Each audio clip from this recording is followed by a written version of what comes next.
എന്താ സർ ഈ സമയത്ത് വന്നത്? പാർവതി എന്താ ഇന്ന് കമ്പനിയിലേക്ക് വരാത്തത്?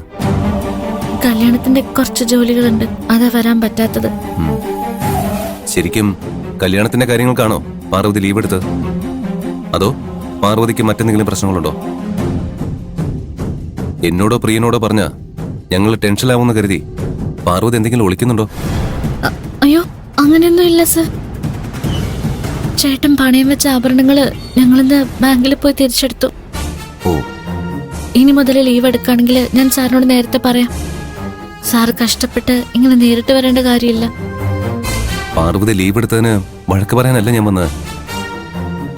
പാർവതി എന്തെങ്കിലും പ്രശ്നത്തിൽപ്പെട്ട് കിടക്കാണോന്ന ഒരു ടെൻഷനിലാണ് ഞാൻ വന്നത്. പാർവതി എന്നെ വിളിച്ച് കാര്യങ്ങൾ അറിയിക്കാത്തതില് എനിക്ക് വിഷമമൊന്നുമില്ല. പണ്ടത്തെ കാര്യങ്ങൾ മനസ്സിലുള്ളതുകൊണ്ട് പാർവതിക്ക് അത് ബുദ്ധിമുട്ടുണ്ടാവും. പക്ഷേ പ്രിയനെ വിളിച്ച് കാര്യങ്ങൾ അറിയിക്കാമായിരുന്നു. പ്രിയന് പാർവതി എങ്ങോട്ടാണ് പോയെന്ന് പോലും അറിയില്ല. ചേച്ചിയുടെ ആഭരണങ്ങൾ തിരിച്ചെടുക്കാനാണ് പോയതെന്ന് പ്രിയനോട് പറഞ്ഞാൽ എന്തായിരുന്നു കുഴപ്പം?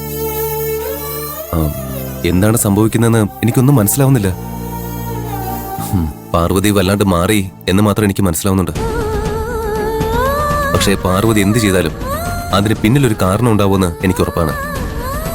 പാർവതി ഒറ്റയ്ക്കാണെന്ന് ഒരിക്കലും കരുതരുത്. ഞാനും പ്രിയനും പാർവതിയുടെ കൂടെയുണ്ട്. പാർവതിക്ക് ഒരു പ്രശ്നവും സംഭവിക്കില്ല. ഞാൻ പ്രിയന്റെ അമ്മയോട് സംസാരിച്ചിരുന്നു. അയ്യോ, സാറെന്തിനാ അവരെ കാണാൻ പോയത്? സാർ അവരോട് എന്താ സംസാരിച്ചേ? ഞാൻ എന്താണ് സംസാരിച്ചത് എന്നുള്ളതല്ല പ്രധാനം. നിങ്ങൾ തമ്മിലുള്ള പ്രശ്നങ്ങളെല്ലാം സോൾവ് ആവണം. പാർവതിയുടെ ചേച്ചിയുടെ കല്യാണവും നല്ല രീതിയിൽ നടക്കണം. പക്ഷേ അതിൻ്റെ ഇടയിൽ പ്രിയന്റെയും പാർവതിയുടെയും പ്രണയം തകരരുത്. അതിനുവേണ്ടി ഏതറ്റം വരെ പോവാനും ഞാൻ തയ്യാറാ. ഇല്ല സർ, അതൊന്നും ശരിയാവില്ല. അവരുടെ അവസ്ഥ എന്താണെന്ന് എനിക്കറിയാം. പ്രിയൻചേട്ടന്റെ അമ്മ എന്ത് തീരുമാനം വേണമെങ്കിലും എടുത്തോട്ടെ, അതില് സാർ ഇടപെടണ്ട. അതെങ്ങനെ പറ്റും? നിങ്ങളുടെ ഭാവിയെ പറ്റി പ്രിയന്റെ അമ്മ മാത്രം തീരുമാനിച്ചാൽ മതിയോ? നിങ്ങളുടെ മനസ്സെന്താണെന്ന് അറിയണ്ടേ? പ്രിയൻചേട്ടന് 3 മാസത്തിനുള്ളിൽ കല്യാണം നടന്നില്ലെങ്കിൽ വേറെ വിവാഹം കഴിക്കാൻ പറ്റില്ല. ആ സമയത്തിനുള്ളിൽ കല്യാണം കഴിക്കാൻ എനിക്ക് സാധിക്കില്ല. ഈ പ്രശ്നത്തിന് വേറെ പരിഹാരമൊന്നും ഇല്ല സർ. അപ്പോ പ്രിയൻ വേറൊരു പെൺകുട്ടിയെ കല്യാണം കഴിച്ചോട്ടെ എന്നാണ് പാർവതി പറയുന്നത്? വിധി അതാണെങ്കിൽ ഞങ്ങൾക്കൊന്നും ചെയ്യാൻ പറ്റില്ല സർ. വിധിയെ പഴിച്ച് നമ്മൾ ചെയ്യേണ്ട കാര്യങ്ങൾ ചെയ്യാതിരിക്കുന്നത് മണ്ടത്തരമാണ് പാർവതി. പ്രിയന്റെ കൂടെയുള്ള നല്ലൊരു ജീവിത പാർവതിയുടെ മുന്നിലുള്ളത്. അത് വെറുതെ വാശി കാണിച്ച് കളയരുത്. ചില കാര്യങ്ങളിൽ വിട്ടുവീഴ്ച ചെയ്തു എന്ന് കരുതി തെറ്റൊന്നുമില്ല. പാർവതി പെട്ടെന്നൊരു തീരുമാനം എടുക്കണ്ട. പാർവതിയുടെ ചേച്ചിയുടെ കല്യാണം കഴിഞ്ഞിട്ട് ഇതിനെക്കുറിച്ച് ആലോചിച്ചാൽ മതി. അല്ല സർ, ഞാൻ ശരി. ഈ വിഷയത്തെക്കുറിച്ച് ഇനി സംസാരിച്ച് പാർവതിയോട് വഴക്കുകൂടാൻ എനിക്കൊരു ഉദ്ദേശവുമില്ല. ഞാൻ വന്ന വിഷയം പറയാം. നാളെ മുതൽ നമ്മുടെ കമ്പനി സ്റ്റാഫുകൾക്ക് ക്യാൻറ്റീനിൽ നിന്നും നല്ല ഫുഡ് കൊടുത്തു തുടങ്ങും. അതുകൊണ്ട് നാളെ മുതൽ പാർവതി അവിടെ നിന്നും ഫുഡ് കഴിച്ചാൽ മതി. നാളെ രാവിലെ ബ്രേക്ക്ഫാസ്റ്റ് കൊടുത്തിട്ടായിരിക്കും ക്യാൻറ്റീൻ്റെ ഉദ്ഘാടനം. അതുകൊണ്ട് വെറും വയറ്റിൽ നേരത്തെ തന്നെ കമ്പനിയിൽ പാർവതി എത്തണം. ശരി സർ. അപ്പൊ നാളെ കമ്പനിയിൽ വെച്ച് കാണാം. Good night. Good night sir.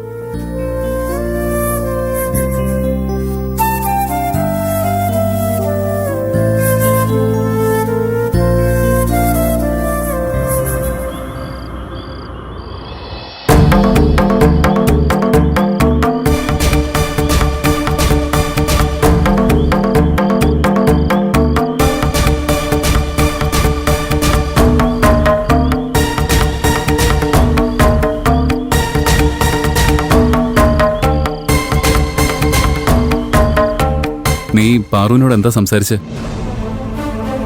അവളിന്ന് ലീവാ. അതിന്റെ കാരണം കൈലാഷ് സാർ എന്നോട് ചോദിച്ചപ്പോ എനിക്കൊന്നും പറയാൻ കഴിഞ്ഞില്ല. ഞാൻ ആകെ തകർന്നു പോയി പാറു. സോറി തുളസി. സാരമില്ല. ഞാൻ അവളെ കാത്ത് കമ്പനി നിൽക്കുമ്പോ തന്നെ അവള് ലീവ് ലെറ്ററുമായിട്ടാ വന്നത്. ഞാൻ കാരണമല്ല അവള് ലീവ് എടുത്തത്. ഞാൻ പാറുവിനോട് മോശമായിട്ടൊന്നും സംസാരിച്ചിട്ടില്ല. പ്രിയൻചേട്ടന്റെ കല്യാണം മറ്റേതെങ്കിലും പെൺകുട്ടിയുമായി നടത്തിക്കോളാൻ പാറു പറഞ്ഞത് എന്തുകൊണ്ടാണെന്ന് എനിക്കറിയണമായിരുന്നു. എന്നിട്ട് അവൾ എന്താ കാരണമെന്ന് പറഞ്ഞു? പറഞ്ഞു. ചേച്ചിയുടെ കല്യാണവും അതിന്റെ തിരക്കുകളെ കുറിച്ചും പറഞ്ഞു. പക്ഷേ അതെല്ലാം നുണയാണെന്ന് എനിക്ക് മനസ്സിലായി. പാറു ഈ കല്യാണത്തിൽ നിന്ന് ഒഴിയാൻ മറ്റെന്തോ ഒരു കാരണമുണ്ട്. അത് തന്നെ എന്റെയും വിഷമം. അവളുടെ പ്രശ്നം എന്താണെന്ന് എന്നോട് തുറന്നു പറയാൻ അവൾ എന്തിനാ മടിക്കുന്നതെന്ന് എനിക്ക് മനസ്സിലാവുന്നില്ല. പ്രിയൻചേട്ടന് പറയുന്നോണ്ടൊന്നും തോന്നരുത്. ദർശനയുടെയും അമ്മയുടെയും ദേഷ്യത്തില് ഒരു ന്യായം ഉണ്ടെന്നാ എനിക്ക് തോന്നുന്നത്. പാറുവിനെ ജീവന് തുല്യം സ്നേഹിക്കുന്ന ഒരു കുടുംബം ഇവിടെ ഉള്ളപ്പോ അവരിൽ നിന്നും എന്തിനാ അവള് കാര്യങ്ങൾ മറയ്ക്കുന്നെ? അവൾക്ക് ഈ കുടുംബത്തെ വിശ്വാസമില്ലെന്നല്ലേ അതിന്റെ അർത്ഥം? ഏയ്, ഞങ്ങളെ വിശ്വാസമില്ലാത്തതുകൊണ്ടായിരിക്കില്ല അവളൊന്നും പറയാത്തത്. ഒരുപക്ഷെ ഞങ്ങളെ വേദനിപ്പിക്കണ്ടെന്ന് കരുതിയിട്ടായിരിക്കും. അങ്ങനെ എന്ത് പ്രശ്നത്തിലൂടെയാ പാറു കടന്നു പോകുന്നതെന്ന് നമുക്കറിയണ്ടേ? പാറു സ്വയം അത് പറയില്ലെന്ന് ഉറപ്പായി. അപ്പൊ നമ്മളായിട്ട് തന്നെ അത് കണ്ടുപിടിക്കണം. അതിനാ ഞാൻ കൈലാസ് സാറിനെ കണ്ടത്. കൈലാഷ് സാറിന് നിങ്ങളുടെ കമ്പനിയിൽ ഒരു മെഡിക്കൽ ക്യാമ്പ് നടത്തിയാൽ മതി. പാറുവിനെ അതിനെക്കുറിച്ച് അറിയിക്കണ്ട. എല്ലാവരുടെയും കൂട്ടത്തിൽ പാറുവിന്റെ ചെക്കപ്പ് നടത്തിയാ അവൾക്ക് സംശയം തോന്നില്ല. അവള് സമ്മതിച്ചില്ലെങ്കിൽ നിർബന്ധിച്ച് ചെക്കപ്പ് നടത്തണം. പാറുവിന് വേണ്ടിയാ നാളെ കമ്പനിയിലെ എല്ലാവർക്കും ബ്ലഡ് ടെസ്റ്റ് നടത്താൻ പോകുന്നേ. ആ ടെസ്റ്റിന്റെ റിസൾട്ട് വന്നാ പാറുവിന് എന്താ കുഴപ്പമെന്ന് നമുക്ക് മനസ്സിലാവും. പാറു ടെസ്റ്റ് എടുക്കാതെ രക്ഷപ്പെടാൻ പരമാവധി ശ്രമിക്കും. അവളെ എങ്ങനെയെങ്കിലും നിർബന്ധിച്ച് ടെസ്റ്റ് എടുപ്പിക്കേണ്ടത് പ്രിയൻചേട്ടന് ഉത്തരവാദിത്വം. പ്രിയൻചേട്ടന് വേണ്ട സഹായം കൈലാഷ് സാർ ചെയ്യും.